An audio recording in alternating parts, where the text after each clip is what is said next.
अस्सलाम वालेकुम and welcome to the channel differential equation exercise 11.3। इसका क्वेश्चन नंबर 11 करेंगे।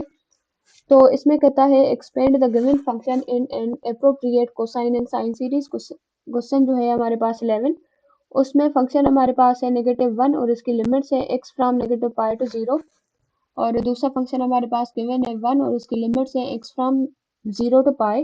और इसको देखते हैं तो सबसे पहले आप देखो कि हमारे पास जो फंक्शन है वो कांस्टेंट फंक्शन है, कोई भी वेरिएबल नहीं है, और कांस्टेंट फंक्शन नेगेटिव में आ रहा है। एक तो इसका पॉजिटिव में है लेकिन एक इसका जो है वो फंक्शन नेगेटिव में है, तो हम लिखते हैं this is constant function but negative function. Then अगर नेगेटिव की वजह से अगर हम इसको देखते हैं तो F of negative of X negative of F of X आ जाएगा, और जिससे पता ही चल रहा है कि ये हमारे पास एक ऑड फंक्शन है। तो ऑड फंक्शन में हम क्या कर रहे होते हैं, ऑड फंक्शन में जो है हमारे पास बी एन की वैल्यू चाहिए होती है। तो अब हम क्या करेंगे कि हम बी एन की वैल्यू फाइंड करेंगे, बी एन की वैल्यू फाइंड करने की कोशिश करते हैं। So B N will be equals to the 2 over P. इसके लिए हमें पी चाहिए। अब देखें फंक्शन में हमारे पास लिमिट्स क्या है, एक हमारे पास है नेगेटिव पाई, ये हमारे पास हो जाएगी नेगेटिव पी, और ये हमारे पास है P.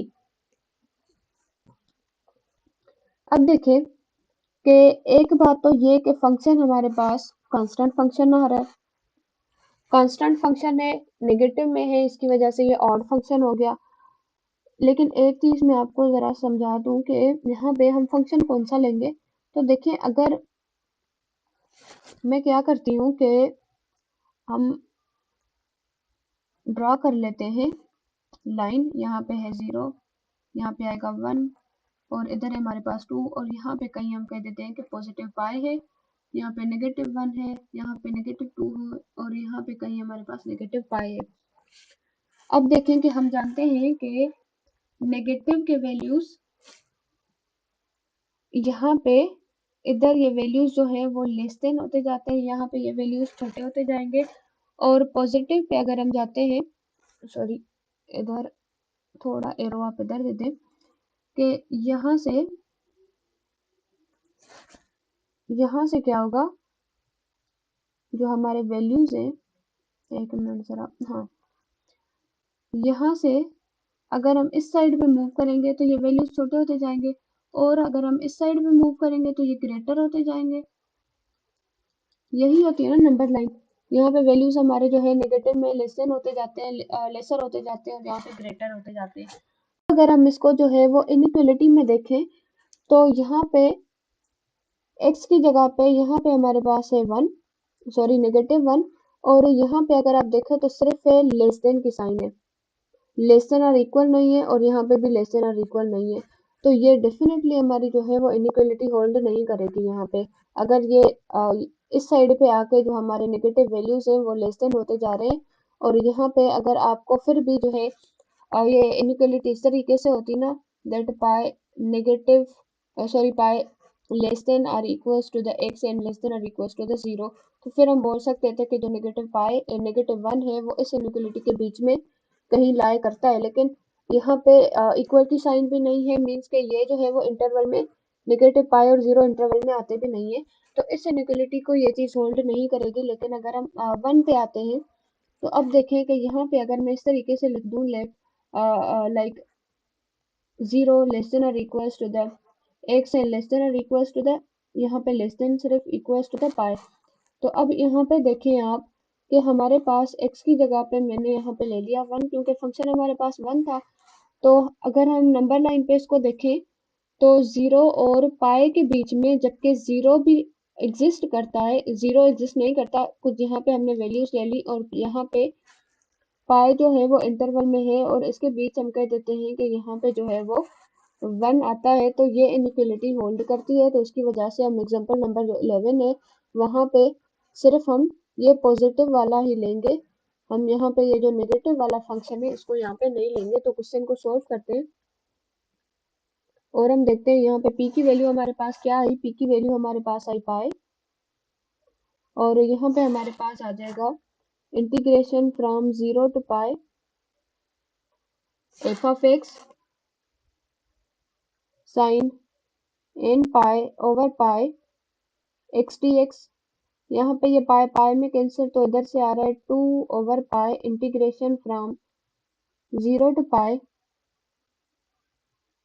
f of x sin nx dx। अब इसको सॉल्व करते हैं तो यहाँ पे हमारे पास आ जाएगा bn which is equals to the 2 over pi integration limits from 0 to pi। और फंक्शन हम क्या लेंगे, और इसकी भी अब जो लिमिट्स हैं वही हम फंक्शन वाली लेंगे, तो हम फंक्शन भी यहाँ पे पुट कर लेते हैं और यहाँ पे हम इसकी लिमिट्स भी ले लेते हैं। तो ये हो जाएगा इंटीग्रेशन, फंक्शन हमारे पास जो है वो 1 है और इसकी लिमिट्स है फ्रॉम 0 to pi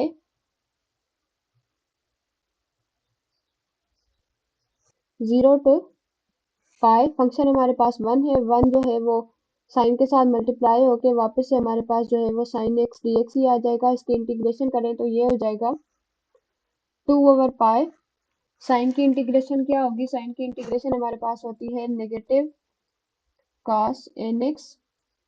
एंगल नीचे डिवाइड कर लें, लिमिट्स हमारे पास है फ्रॉम 0 to पाई और ये हो जाएगा negative 2 over pi.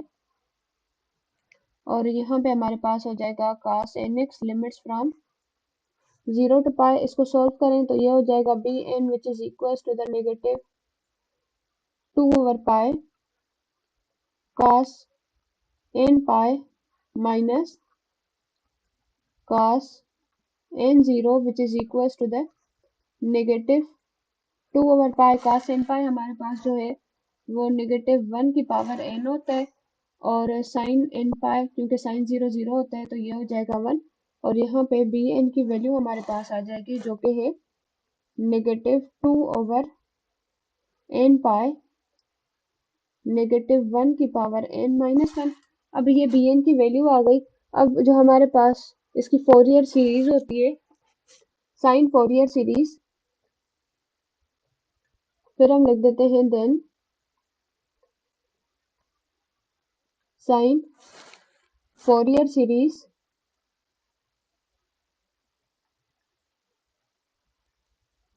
Sign Fourier series उसमें हम इस वैल्यू को डायरेक्टली पुट कर देते हैं तो ये हो जाएगा f of x which is equals to the negative 2 over pi summation n is equals to the 1 to infinity 1 minus negative 1 की पावर n, क्योंकि हमने यहाँ पे जो है वो डायरेक्टली माइनस साइन कॉमन ले ली तो ये हो जाएगा 1। अगर हम यहाँ पे माइनस साइन कॉमन ले लें तो ये हो जाएगा 1 माइनस नेगेटिव 1 की पावर n। ये चीज़ें हम 11.2 में डिटेल में डिस्कस कर चुके हैं। तो ये हो जाएगा यहाँ पे n और इधर हम लिख लेंगे साइन एन एक्स, क्योंकि पाई पाई के साथ वैसे ही कैंसिल होकर यहाँ पे 0 हो जाएगी तो ये इसका जो है वो आंसर हो जाएगा। और नेक्स्ट में जो है इसका क्वेश्चन नंबर 12 हम करेंगे। थैंक यू फॉर वॉचिंग और अल्लाह हाफिज़।